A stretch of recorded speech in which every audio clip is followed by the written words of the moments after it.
Alright, so I'm drawing my light bulb, as you can see. So that's the top part of the light bulb is the chest, the bottom is the hips. Now I'm putting in the shoulder, the bicep, and all that on both sides. All of this is with circles. Now I'm kind of putting an outline, changing those ovals and circles into actual legs and fingers and hands and forearms. All right, got the chest right here, rib cage, abdominals, got the torso pretty much done. Gonna redo this leg.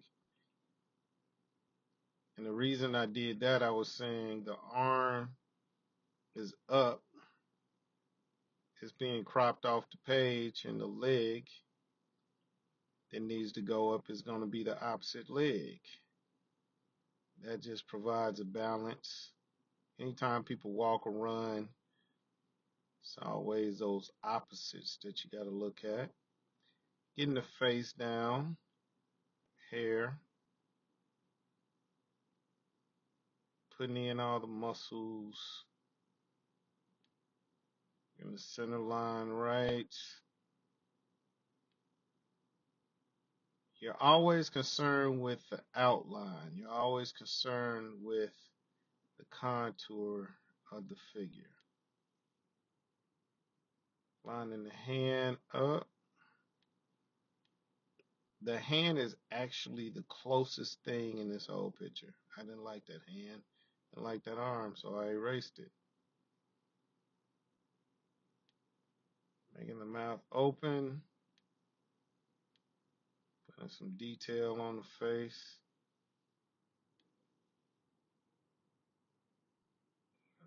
Okay. All right. Putting everything where I want it to go. That's that shoulder right there. Oh no, I'm erasing everything. Why am I doing that? That's because I'm coming back in and darkening everything up and putting everything where it needs to be.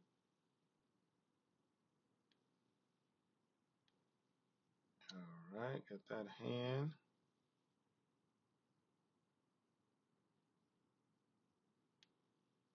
Shaping up that part of the torso. Actually adding the details that I like. All right. And now I'm outlining with the pen. I don't know if I've done it quite like this before, but I think I'm gonna start doing it like that, where I erase it and not even do the pencils, just go straight back in with the ink. Is that how I do it? I don't even remember. Anyway, getting that mouth right, getting those teeth right. Got the hand right there in front of you. By the way, the Incredible Hulk is one of my favorite characters when it is truly incredible. They have a lot of versions of Hulk, but the one I like the best is just Hulk Smash Incredible Hulk. I like that Hulk. I like the Hulk that's gonna do damage. That's the one I like.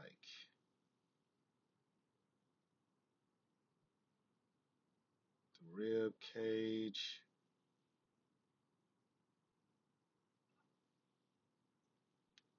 And a lot of times when you crop out of a picture, you get a little nervous, or at least I do. Let It took me a long time to figure out that I don't have to do the whole figure in every picture. It's just something about it you want to and have a tendency to as an artist to have the whole picture, the whole figure in the picture rather. Look like I'm tightening up some stuff on those jeans with those rips. That's the Hulk I like the best. Smart Hulk just does not appeal to me. Something about the Hulk smash Hulk that is appealing. Probably because he's gonna be smashing stuff. That's the one I like. So I penciled. Now I'm looking, saying to myself, okay, do I like this? Do I not like it? Is it in the right place? Doing the silhouette. Big old knee on a big old thigh with a big old foot at the end of it. Making sure you get those toenails too. Rip at the belt buckle, the belt line. You gotta have those fingernails.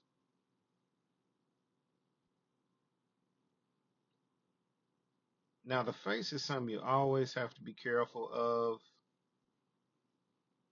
You want to take your time on the face. Humans have a tendency to look at the face. We are accustomed to understanding images,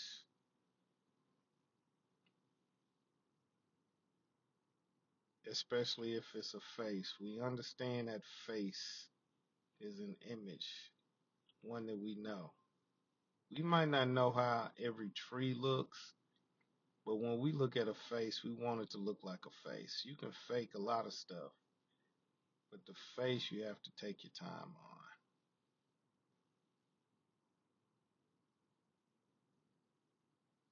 So I'm taking my time on the face.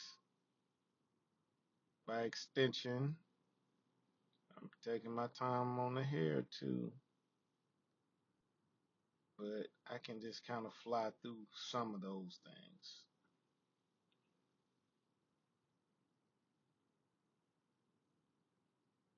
Now I'm just embellishing with cross hatching and hatching and shadowed space, rounding that hand off, giving it a good three-dimensional feel.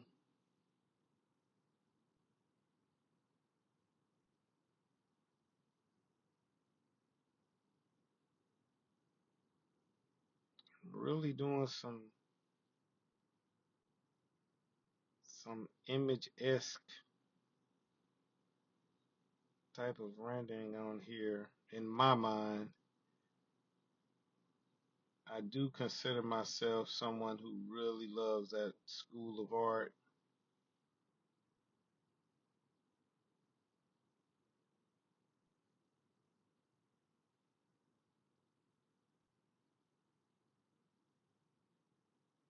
And the thing really is, if once you discover what you like, then it's a matter of trying to master that style. Yeah, and shade down and then feather on top. It's that old image type of treatment. Basically, knowing where the shadow separates on each individual form and where the shadow meets the light, you feather upward, and then you shade down from the bottom of that point, establishing that the light is overhead, putting all the muscle lines in that chest. Yeah, that's a pretty good chest. And it just kind of rounds it out. All right.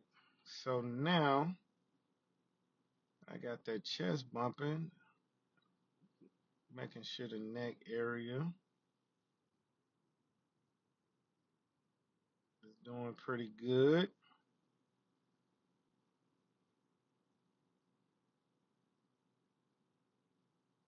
Got a few little fangs, not many, just a few popping out. I look at it like that. And those muscles headed to the back. Oh yeah, that's some John Byrne, Jim Lee type of influence on those rib cages. Rib cages don't look like that, y'all. That is strictly made up and stylized. But I grew up with John Byrne and I am sticking to that story.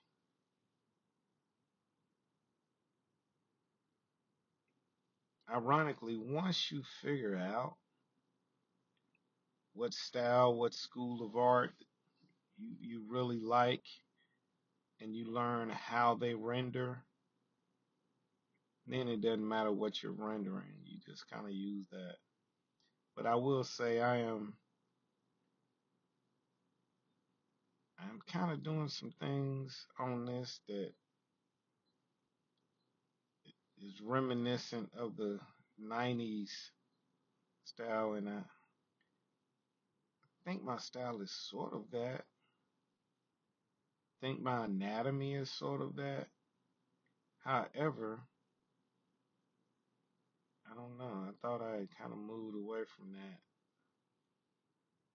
But like I said, once you do that, it becomes easier to do because you know how you're going to render out of something. If you decide to use solids, you know that.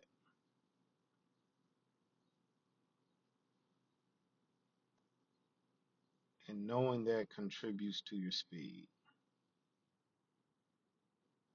I discovered that hip was a little over. I didn't like that. And another thing that you're learning from this tutorial right here is that you can move the paper, y'all. Your arm definitely moves better in certain directions. And why not take advantage of those certain directions when you draw? Just feather out of that hip and make it look like it's a design type of issue. It's not that I totally messed up that hip. I designed it that way. Now I'm knocking this foot out. I'm not really concerned with line weights. I'm just right now concerned with feathering all the shadows out.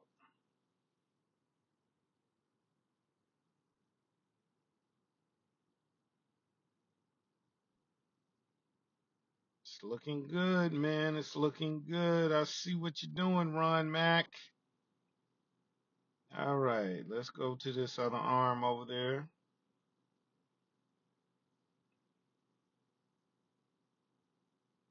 As I mentioned before, once you do it a certain way, you just kind of roll with it.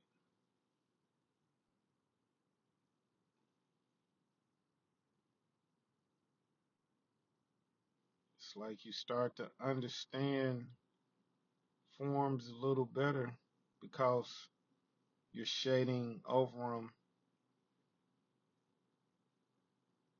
The one thing I do when I draw the Hulk above and beyond others, I really like putting as much of the muscle in as I can because I think with a character like the Hulk, you want those muscles to show. Let's get this fist right. And one thing I have to be conscious of is not making the fist that's the furthest away or the hand that's the furthest away be as big or bigger than the hand that's in the foreground. I think I did a great job of doing it here because once again the hand is the image most in the foreground of this whole picture.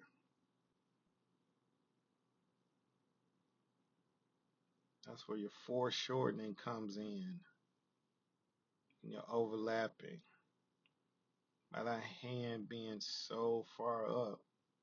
Oh, this is the magic, the calligraphy line. Why do I call it a calligraphy line? It gets thin and thick. It's what my professor would call it in college, the calligraphy line.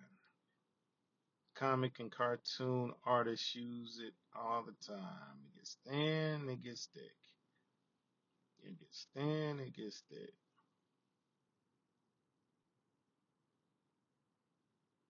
So getting that hand down. This also provides a great separation.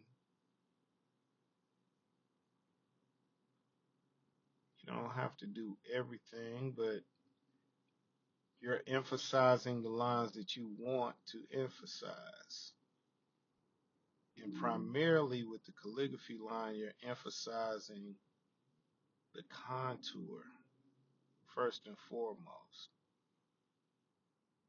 After that, you're just kind of drawing the detail as you see fit. Another thing you might not know about the calligraphy line is it allows you to correct some mistakes. So say you want to push some over to one side, or you've gotten a part too small, you can make a thick calligraphy line over it. And that's exactly what I did right there with that rib cage. I made sure that rib cage extended out as far as the other rib cage on the other side.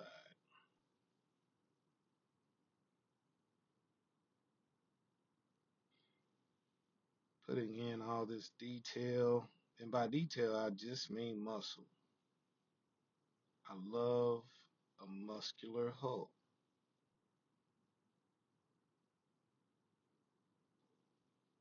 I think John Byrne did a great job in creating a muscular Hulk. I love the way his Hulk was just bulky and just muscles on muscles. That's sort of what I attempt to do while I'm there. Got to make sure you have not only a shadow on the object, but a cast shadow as well. Makes it a little more realistic. Makes it a little more readable as well.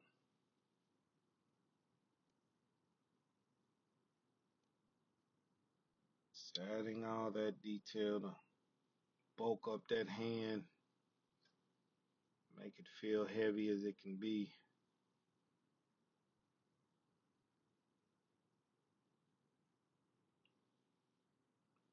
It's looking pretty good, man, but you gonna do? This feathering technique, as I mentioned before, is it's part of that image way of drawing. However, the one I most recognize with this type of inking is Terry Austin. And not just Terry Austin over John Byrne. You know it was Terry Austin because whoever he inked, he would make sure he would feather out things. Now, what I consider the boring part. So I've established where my vanishing point will be, which is right there on the knee. I'm just roughly penciling in some stuff.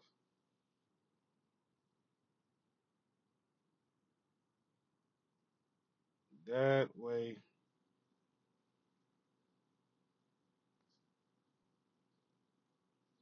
when you're ready to start drawing the stuff, you can just use the grid.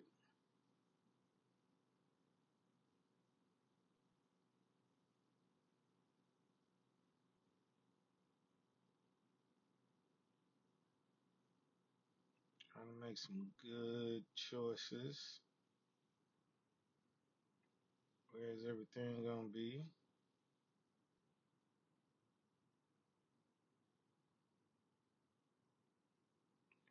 Actually, I think I moved my vanishing point, y'all. Don't get mad at me.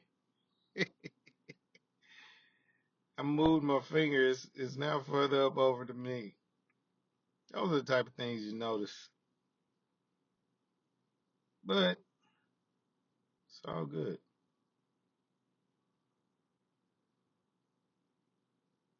It's all good.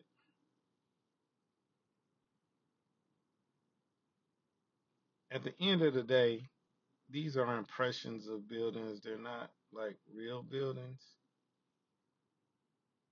I am trying to create an environment and atmosphere for the Hulk to be destroying stuff and smashing stuff in, but I am by no means a master of buildings and things like that.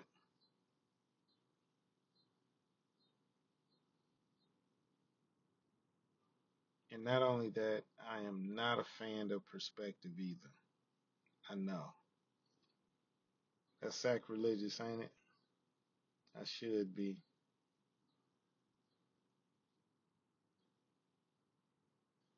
I can't believe it. I drew a car, y'all.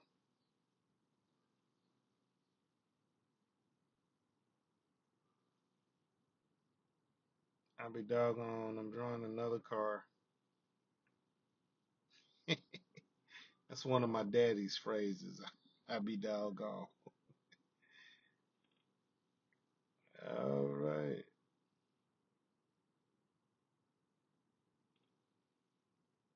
So I got a whole environment for the Hulk to be playing in.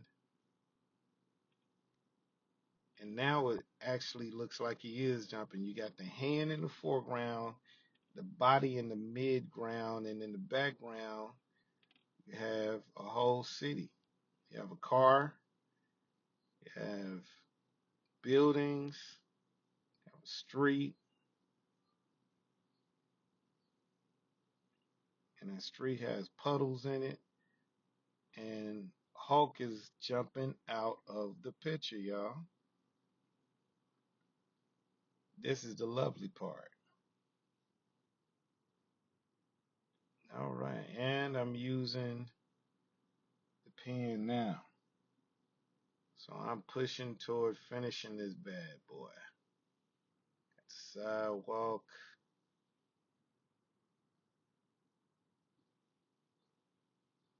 Some debris.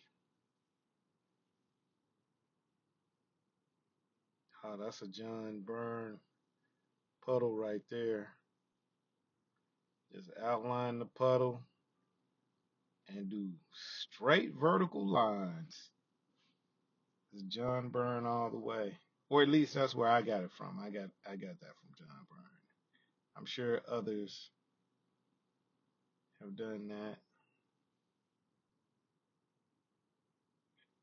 have made those type of decisions as an artist. And so I know you're asking, Ron Mac, why are you putting that stuff in the street? Well, I'm trying to make it look like he has destroyed some things. This is Hulk smash, y'all. And for some reason, I done pushed the whole table down. I done pushed the whole pad down. Did I move the video or did I move the pad? Either way, you can kind of still see what I'm doing. Doing my windows quickly. Creating all kind of different patterns.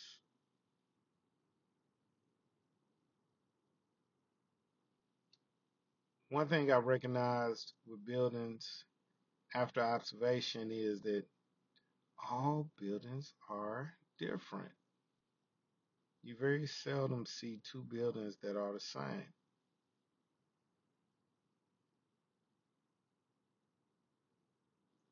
So you draw accordingly. The good thing about that is you don't have to draw the same building over and over again. You can make them all different. And honestly, I'm making impressions of a city. I'm not making New York specifically or Little Rock, Arkansas specifically. In some art, you definitely want to put the character of the city and all that, but for all intents and purposes, right now in this piece, this is wherever David Banner is right now. If it's a city, if it's New York, and it's New York. If it's uh, uh, Southern City, and that's what it is. All you need to know is Hulk is smashing, and there goes another John Byrne puddle. I like that. I like that. It looks kind of busy. That's what I want it to look like.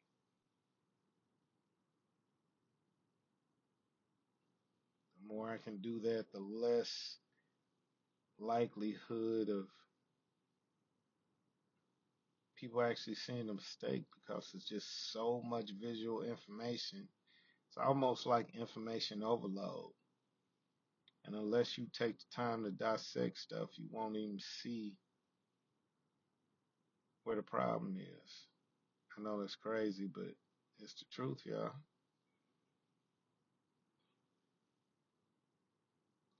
Your little door. I'm shining these windows. Sure these windows are shined all up. And my video stopped, so now you get the whole Incredible Hulk, y'all. Smash. Leron McAdoo found joy in drawing superheroes, but he was an illiterate third grader. So suddenly his mother said she would not buy another comic book until he could read them. McAdoo rose above being afraid of words to getting paid for words. Now he uses words to get people Mctivated about their own superpower. He drew strength from drawing. This is Comicbook Bold. To see his comic commissions and comic art, go to Pinterest.com at that hip hop and select Leron McAdoo art.